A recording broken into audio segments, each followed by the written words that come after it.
Tonight, planes grounded. After two disasters, much of the world bans the MAX 8. It's important for us not to jump to conclusions. So why aren't Canada and the United States taking action? These parents are a catalog of wealth and privilege. Rich and famous parents accused of cheating to get their kids into elite schools. How police uncovered the largest college admission scam ever. I feel like it's just important to have a phone on you. Ontario moves to ban cell phones in class. Yeah, they shouldn't do that. But are students and parents willing to disconnect? This is The Net.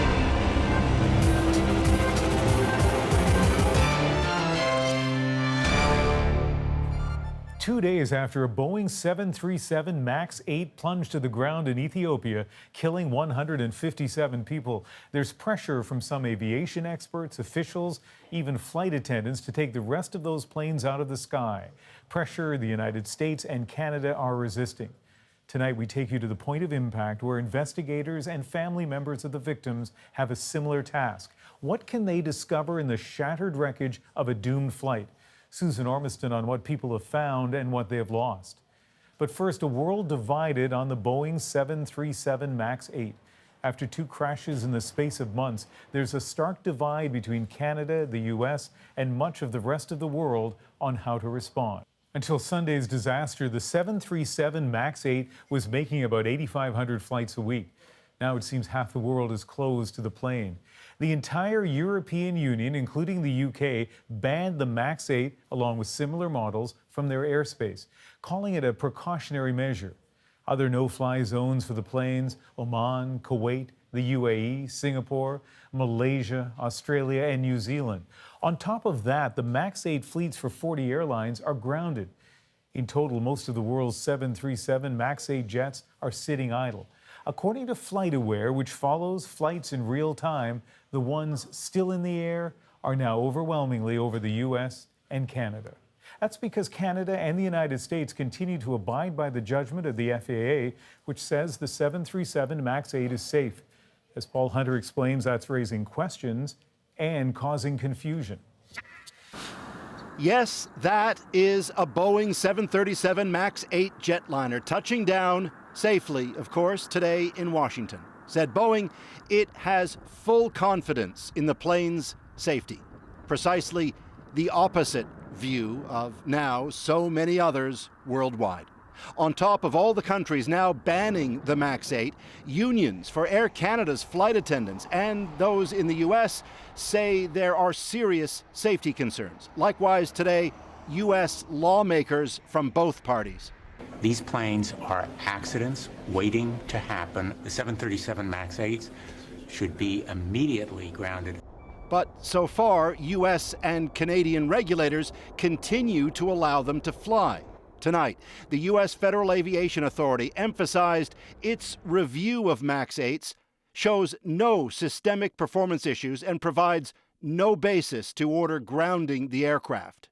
This as investigators continue their work after Sunday's horror in Ethiopia and last October's MAX 8 disaster off Indonesia. Canada today continuing to follow the U.S. lead on this, but Transport Minister Marc Garneau today said all options remain on the table. There are many possible causes of this tragic accident. So we are in the data gathering mode. We're looking for information. For travelers worldwide, potential chaos, with some countries now forbidding even flyovers from MAX 8s.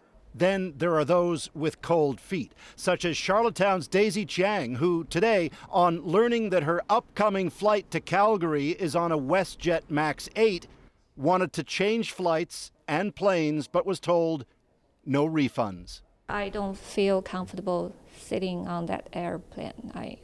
I'm not risking my life and my son's life. WestJet and Air Canada stand behind the safety of their planes. The black boxes will have the answers. Mary Schiavo, former Inspector General of the U.S. Transportation Department, raises another question as Boeing now brings in what it calls enhancements to the system suspected to be at fault in Indonesia and is now no doubt being looked at in Ethiopia. The real question for Boeing, she says, what took so long? Did they really wait for more people to die before they would act? That's what it looks like to me. So, Paul, the question a lot of people have here, is this jetliner safe? Yeah, well, the FAA is confident that in the U.S., and Canada is on side with the FAA, it's confident pilots here can deal with whatever comes up with the MAX 8 and this automated system that can sometimes dip the plane. I mean, one theory about the Indonesia crash is that the system kicked in and the pilots didn't respond properly. It's the FAA's view that pilots here would be fine. That said, it would seem the dip happens. An anonymous incident report has emerged about a MAX 8 flight after the Indonesian crash, noting a similar pattern of events soon after takeoff. One pilot writing, the co-pilot called out, descending, followed immediately by another warning, don't sink, don't sink. But then the pilot reacted as the guidebook directs, disconnecting the system, and all was good. It landed safely. Paul Hunter in Washington, thank you.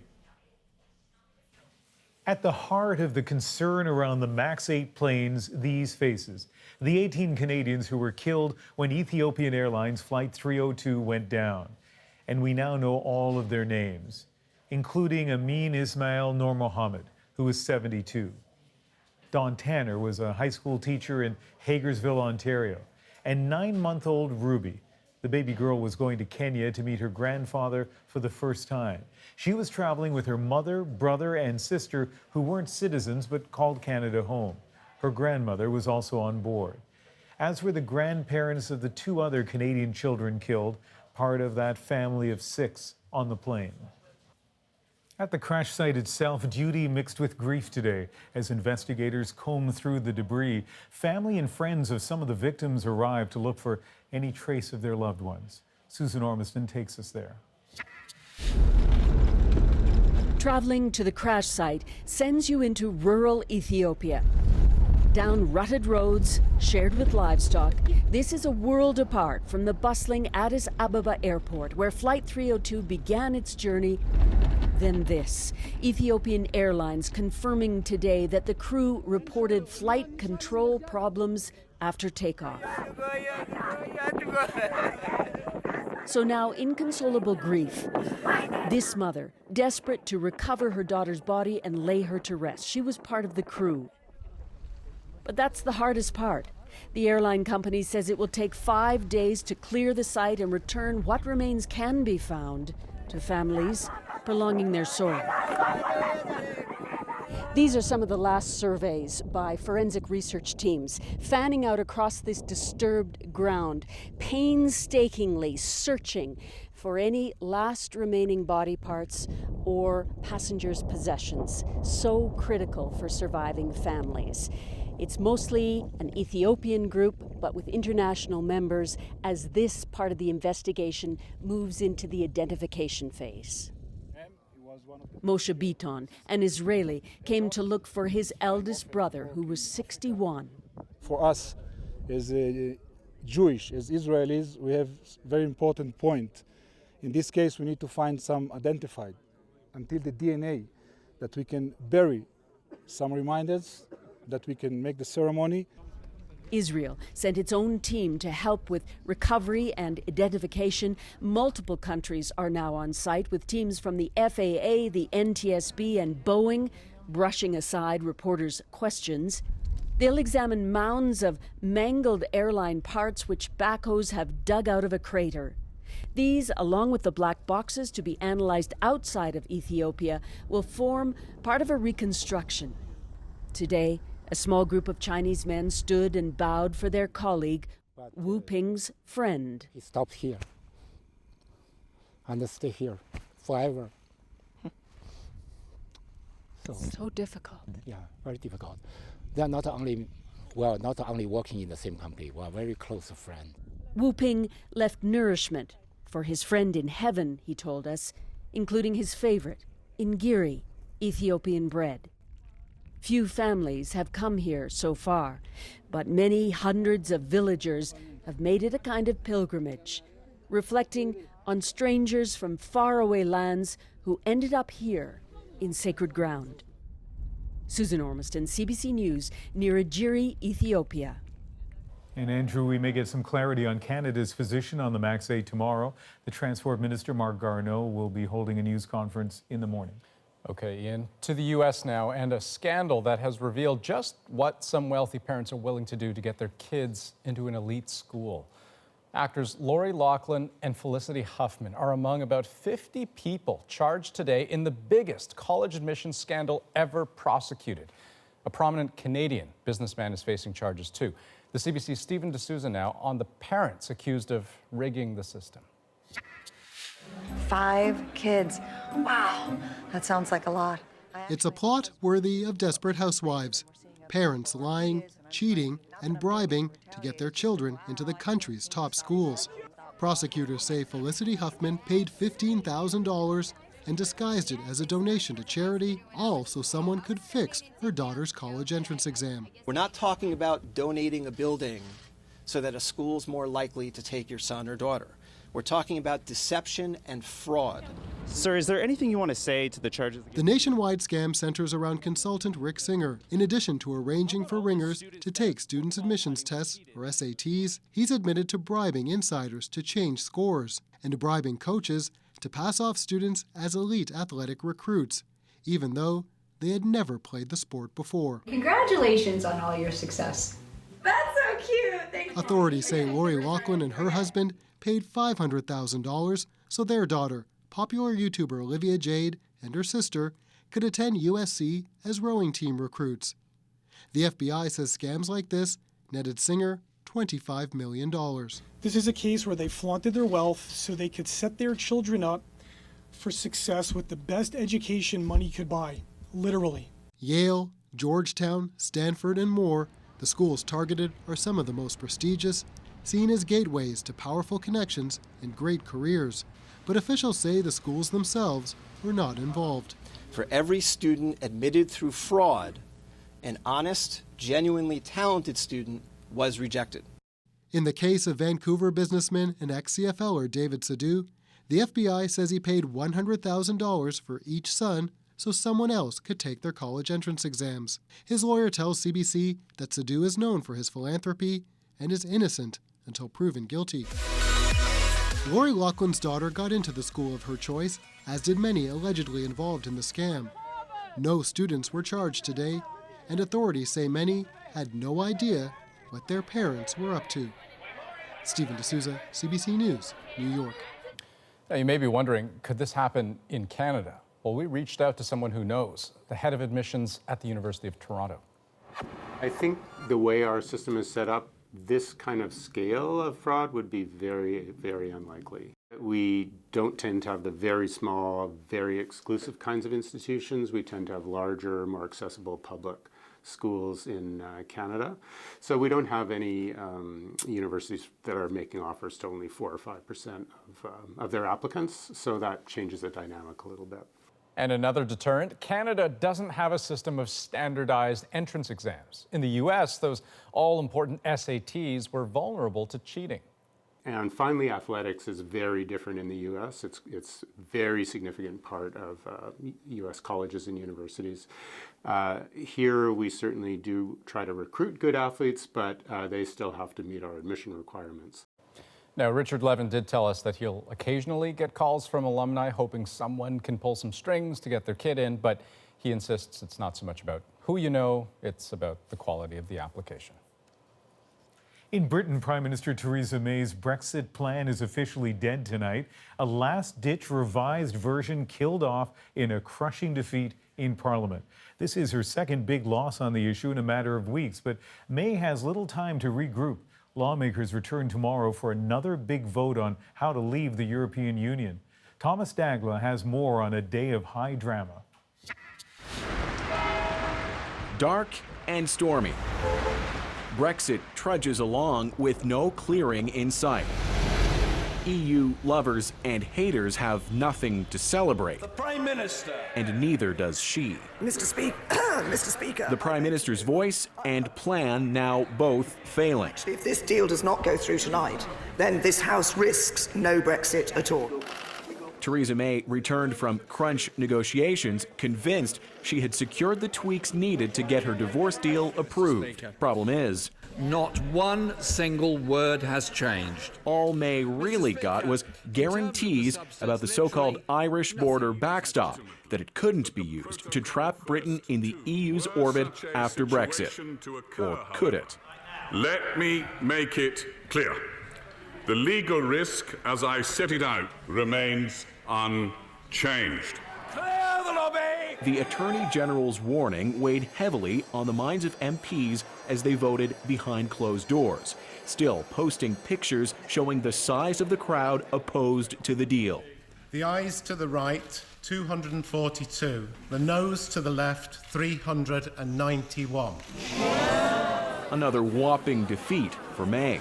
I profoundly regret the decision that this House has taken tonight. Yes, she's still weathering this Brexit storm, knowing a bit more now about what MPs don't want, but still nothing about what they would accept. We could get to the end of the week with no idea what's happening, while all the time the clock ticks down to March the 29th, and nobody really has a better plan. Here at 10 Downing Street, control is slipping away. MPs will be given the chance to vote on leaving without a deal, and then on whether to request a Brexit delay. Both are options the Prime Minister says she would rather avoid. Thomas Dagg, CBC News, London. Tina Fontaine's wish was a place where it feels like home. Doesn't sound like it's much to ask, but the 15-year-old Indigenous girl died without that basic security. Now, nearly 5 years after her body was pulled from Winnipeg's Red River, a new report from Manitoba's Children's Advocate lays out precisely how the system failed Fontaine repeatedly and continues to fail children now. Cameron McIntosh explains. Tina Fontaine grew up here on Saging First Nation. She's also buried here.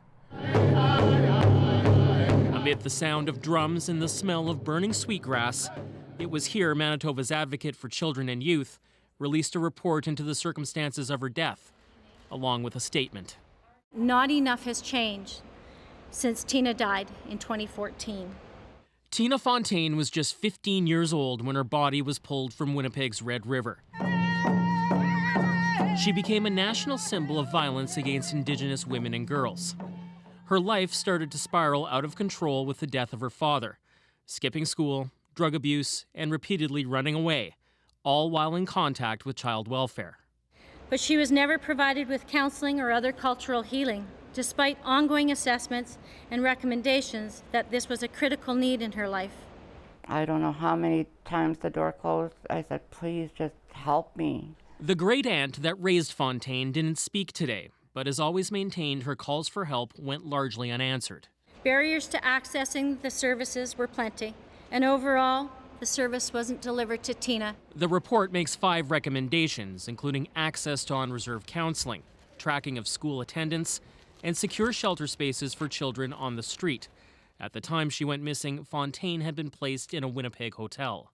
Well, I think we have to be open, certainly, to all these recommendations. Manitoba's premier also says some improvements have already been made. We're seeing a reduced number of children in state care. We're seeing no kids housed in motels and hotels anymore. But there are still calls among Indigenous leaders for a full inquiry. As for this report, when asked if another Tina Fontaine could happen today, yes. Yes. The fact that this report was released publicly does mark one change. Previously in Manitoba, reports into child welfare deaths used to be restricted to government. Tina Fontaine's death prompted a legislative change to allow them now to be released publicly, something the Advocate hopes leads to greater accountability and scrutiny. Cameron McIntosh, CBC News, Saging First Nation. Here are some of the other stories we're watching tonight, starting with a surprise announcement from the ethics watchdog probing the SNC-Lavalin affair. Mario Dion says he is temporarily stepping away from his duties as ethics commissioner for a prolonged period for medical reasons. It's not yet clear how his absence will affect the investigation. U.S. Trade Representative Robert Lighthizer says his team is working on a plan to lift steel and aluminum tariffs off Canadian products. Speaking in front of the Senate Finance Committee, Lighthizer said any resolution has to be one that protects Donald Trump's basic program on steel and aluminum, suggesting other restrictions would be imposed if tariffs are lifted. Still ahead on the national, oil and gas or renewable energy, finding common ground in Alberta's polarizing energy debate. But first, parents, teachers, and students weigh in on the plan to ban cell phones from Ontario classrooms. I think that it is a legitimate concern. It's a continual battle. I don't think kids will follow through with it because we're already bringing it to class when we're not supposed to.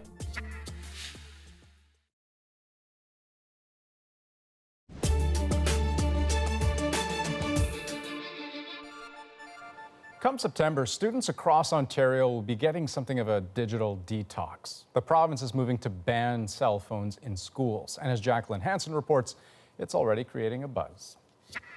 For these kids, March break is a chance for some serious screen time. But even when they're in class, many stay plugged in with their cell phone. For calculating work and math and stuff like that. I'd say 85% of the people use it for social media and the rest use it for work purposes. A tool and a distraction at times, but also a connection to parents. I feel like that if they don't know where I am at a certain point, they just will get freak out. I think if it's banned entirely, yeah, I'd be extremely concerned. The Ontario government says a ban is coming in September. We know overwhelmingly that students are not using it for academic purposes, since we want it to be about learning. How a ban will work isn't clear yet. Students will still be able to bring cell phones into classrooms. They just have to be turned off and put away. But enforcing rules like that is already a challenge for some teachers. I don't think there is a solution at this point. I mean, a ban sounds like a step in the right direction, but I don't know how that actually is going to look. The Toronto District School Board tried a ban and reversed it after 4 years, leaving it up to individual teachers like Jordana Curtis. Technology is great in the classroom. There's a purpose, there's a reason, and there's a place for it. If you get rid of cell phones completely, then you lose that as well. The government says cell phones will be allowed for academic purposes, for students with special support needs, and medical purposes. I have a CGM, which monitors my blood sugar every 5 minutes. 11-year-old Ethan Diabaru needs a cell phone to monitor his type 1 diabetes. It alerts him and his parents when his blood sugar is low. His dad is relieved Ethan's phone will be an exception. The people that made these policies thought through those kind of problems ahead of time, so that they're not discovering that after it's removing, and then you have a bunch of people going, whoa, hold on a second, we need it. For other students who don't need a cell phone at all times, a break could be a good thing. Just from classrooms, that might be a smart idea. It would be good for them, but they wouldn't like it. But no doubt students will have an eye on their phones when details of the new rules come out later this week. Jacqueline Hansen, CBC News, Toronto. And up next on The National, after decades of oil and gas, why some workers in Alberta say it's time to focus on renewable energy. I look at my kids' future, my grandkids' future, and one day if we don't do some of the things that we need to, they're going to ask me why I didn't do something, and I don't want to be able to look at them and not say I didn't do something about it.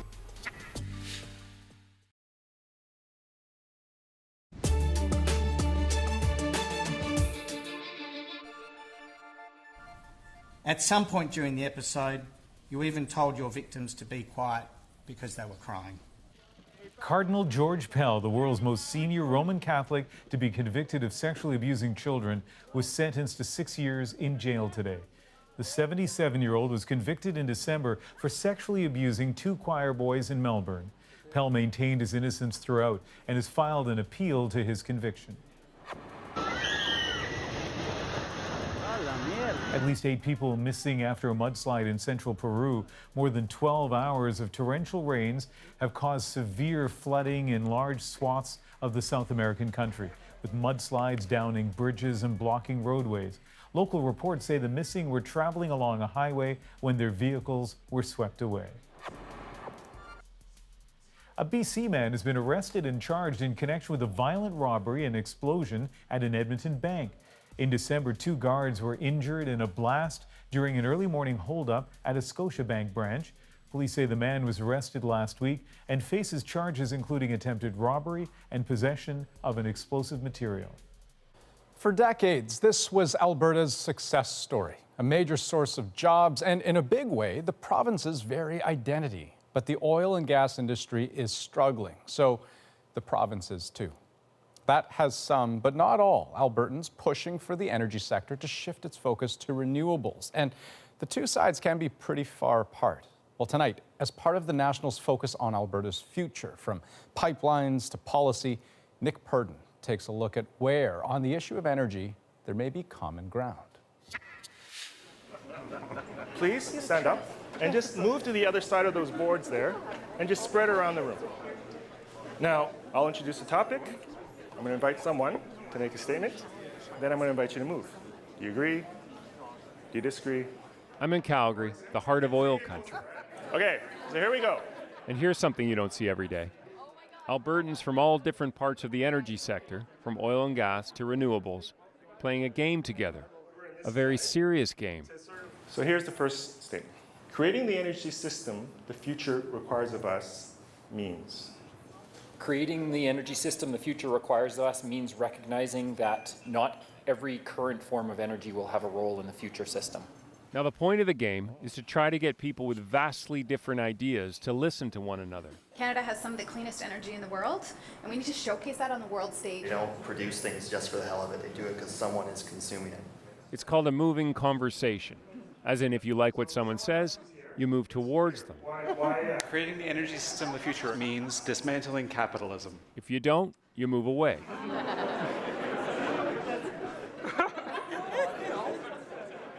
It's a way to talk about things like pipelines or climate change without shouting at each other. I'm interested to actually hear someone offer a statement just around the whole question of pipelines. I would say that the pipelines are probably not a part of the future. The people in this room are part of something called the Energy Futures Lab. It's a kind of think tank. If we aren't part of the solution, on a global perspective, we are part of the problem. I'm not sure how much Canada can do. They want Alberta to be a leader in new energy technologies and to fight climate change. In the land of oil and gas? Really? So I've come to ask, can Alberta be the solution? Pipelines is not just about Alberta, it's not just about Quebec, and it's not just about BC.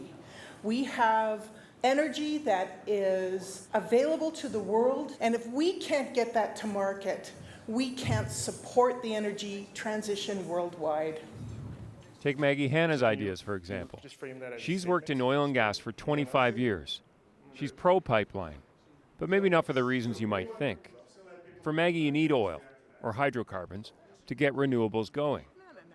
Where are you going to get the metal from to make a wind turbine blade? We can't make steel without metallurgical coal. We can't fire a furnace off of solar. It doesn't happen that way. Okay. I don't think so. She's fine. Maybe you find yourself moving towards Maggie, or maybe you're moving away. I dare you. The point is, the people here believe we won't solve the planet's energy problems if we don't tap into everyone's ideas. And what's at stake? Well, life. Life on the planet is at stake. If I could get your attention at the front here. Thanks, everyone. I'm going to lead this session. That's why for Chad Park, this meeting is urgent. Chad is one of the founders of the Energy Futures Lab. When we hear the polarized debates and so on, it's easy to draw conclusions that, for example, one part of the country, really cares about climate change, and another part of the country doesn't seem to care about it. In Alberta, for example, and I think this shows that that's very far from true. And the rest of the country probably could stand to understand that Alberta, Albertan, this sector, these people can be part of the solution too. and are actively working to be part of the solution. If you're thinking this is just more talk, more civilized talk, but talk nonetheless, not so fast. Too bad the nerds go dunk, dunk, dunk, dunk, dunk. Anyway. The Energy Futures Lab is hands-on too. So why do we have a temperature differential that's just so big? One of its members, Jim Sandercock, runs an alternative energy program in Edmonton at the Northern Alberta Institute of Technology. He's doing tests on solar panels with some of his students. I think it would be great if Alberta could apply our skilled trades and our engineering know-how to create more energy solutions and increasingly moving towards what the world wants, which is carbon neutral.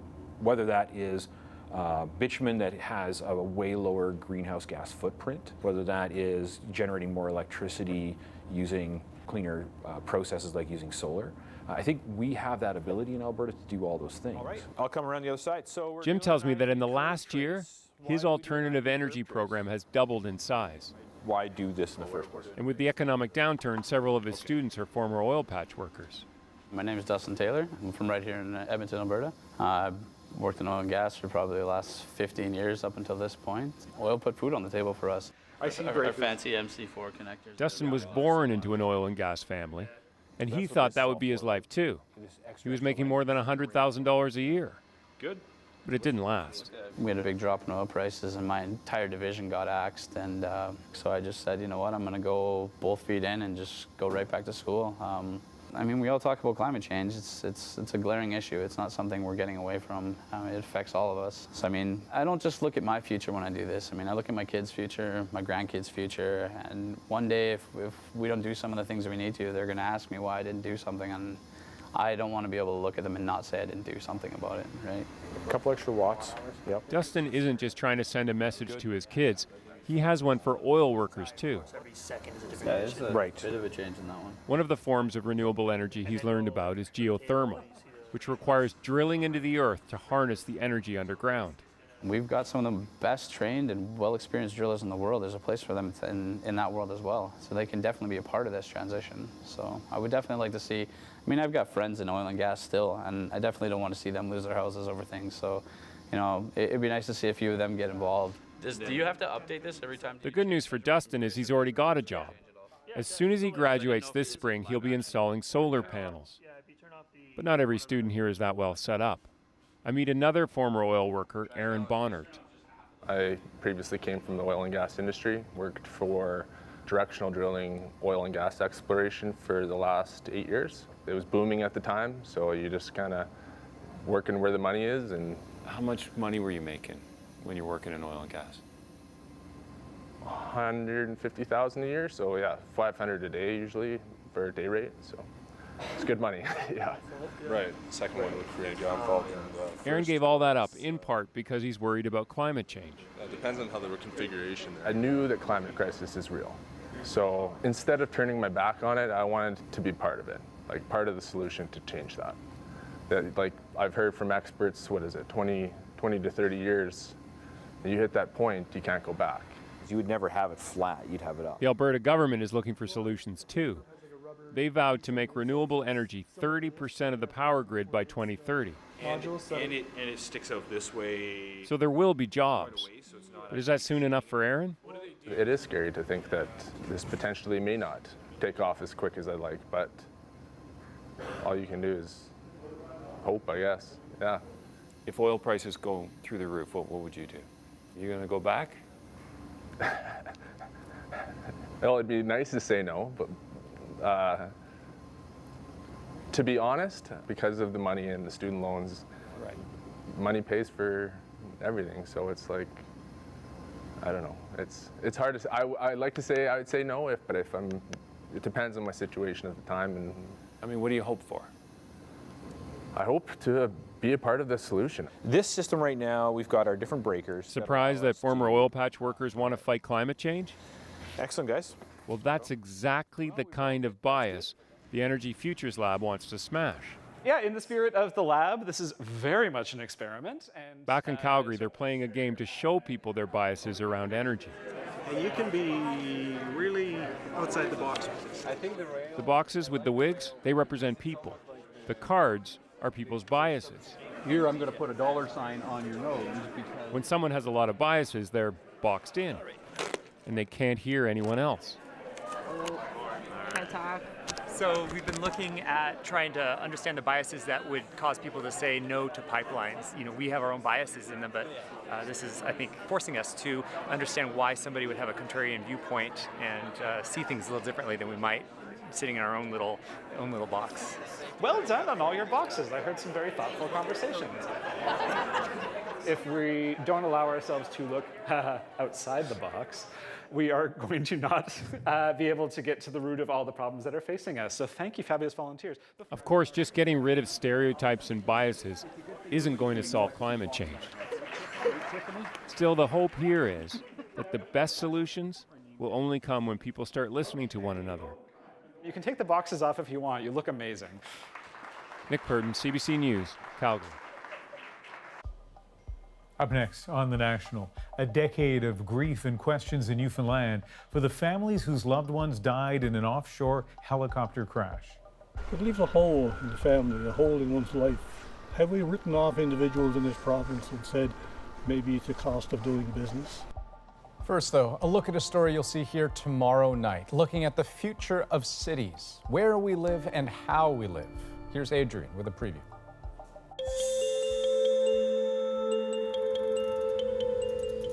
This is Forest City, one of the world's boldest new city projects, a gated city planned for 700,000 people on land that simply didn't exist a few years ago. 4 artificial islands right next to Singapore, Southeast Asia's strongest economy. It's a big bet, meant to benefit all. But will it? All of these towers are basically investment vehicles, I would say, for foreign investors, particularly for Chinese investors. They're trying to attract some residents by saying this is a clean and green and safe environment. It just makes us think the future is beautiful and it's clean and it's all possible. That is, of course, the official pitch.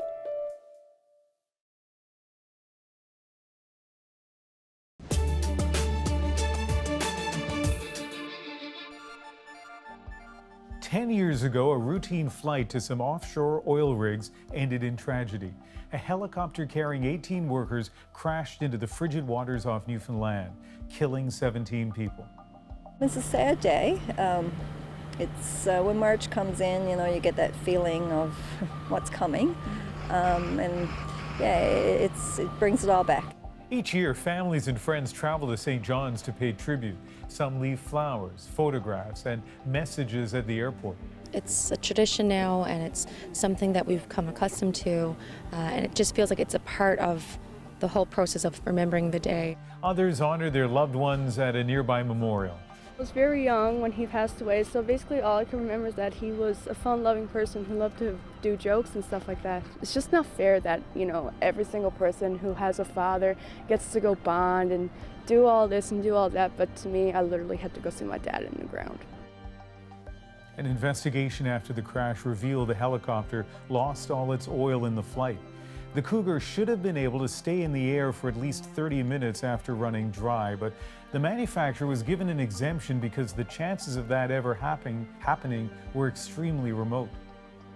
Canada's Transportation Safety Board recommended that exemption be changed, but the FAA says the economic impact was too high. And as Chris O'Neill-Yates explains, that doesn't sit well with the families. It was only 5 weeks after our father had passed. I was sitting down to lunch when the call came in.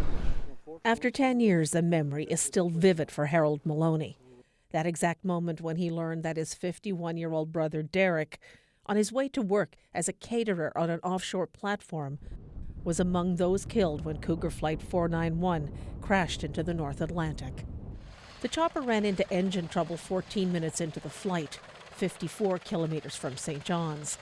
Maloney is left wondering if, just if, the chopper could have run for 30 minutes after the engine failure, whether they all could have made it back to shore.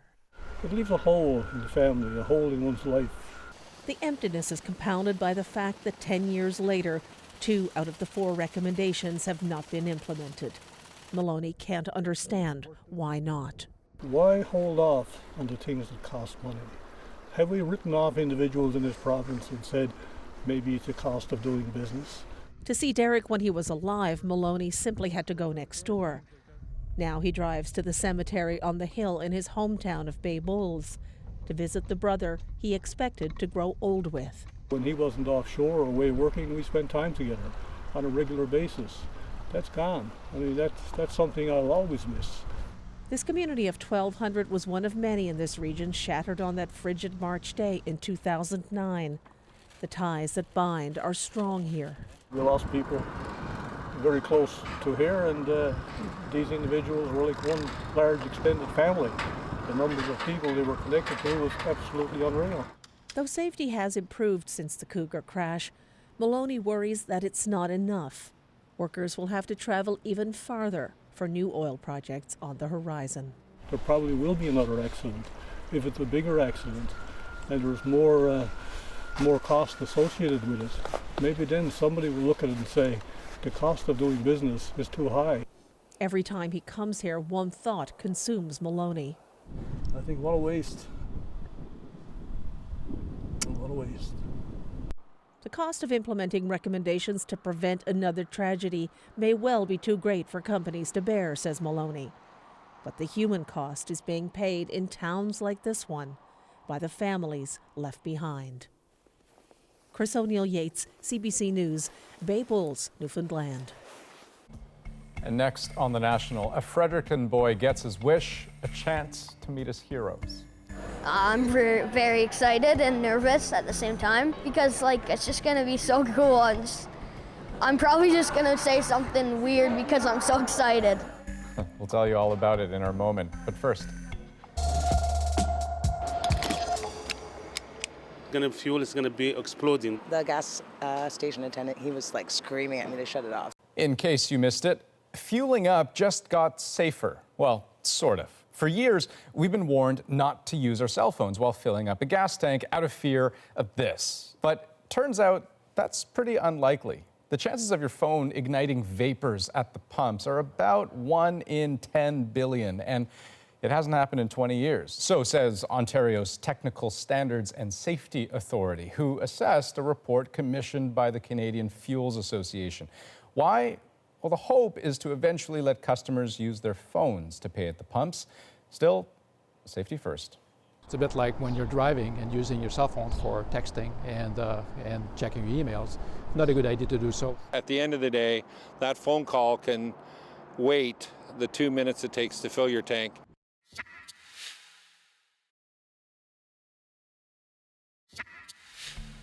Last year, Sam Smith was diagnosed with cancer, but from the beginning, his attitude has been pretty positive. Sam plays defense on a Pee-wee hockey team and is a big fan of the Montreal Canadiens. And when the Make-A-Wish Foundation learned this, they decided to find a way to introduce him to his heroes. What they were able to arrange is our moment of the day. Nice. I'm gonna practice with the Canadians. Hi. Good, you? Good, what's your name? Sam. Nice to meet you, Shay. I know. Ready to score on Pricey today? Yeah. What's your favorite move? Probably just go one way, the other way, and then bottom left. I just signed my contract. Did you? Yeah. Nice, congratulations. Thanks. I don't think there's any money involved, but it's all right. Hey, Gallagher. Hey, buddy, how are you? Nice to meet you. Nice to meet you.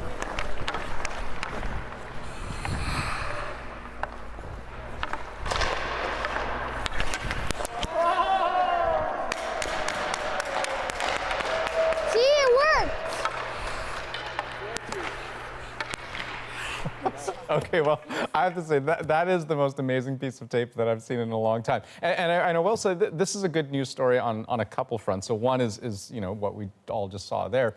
But last month, after undergoing for quite some time radiation therapy and chemo, doctors told Sam that he doesn't appear to have any active cancer cells in his body at the moment. So first that, then he scores on Carey Price. Not too bad.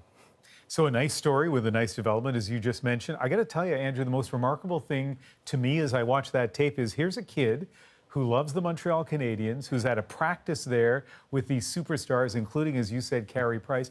He seems so calm. He's just like, the banter is as if he's just having a normal day skating with his friends. You ever run into your idol when you were a kid? Any experience like that? Well, if I had, I wouldn't have said, "Hey, Gallagher." How about you, Ian? Well, so when I was a kid in New Brunswick, I met my idol, who was a Montreal Canadian, and it was the only time, and I know you'll find it hard to believe that I've only been speechless once, but it was the only time I was speechless. So I marvel at what that kid was able to do. And who was it? Ken Dryden. Oh, yeah. really? It was a life-changing moment for me. Not for him, though, I don't think. Anyway, that is the National for March 12th. Good night. Good night.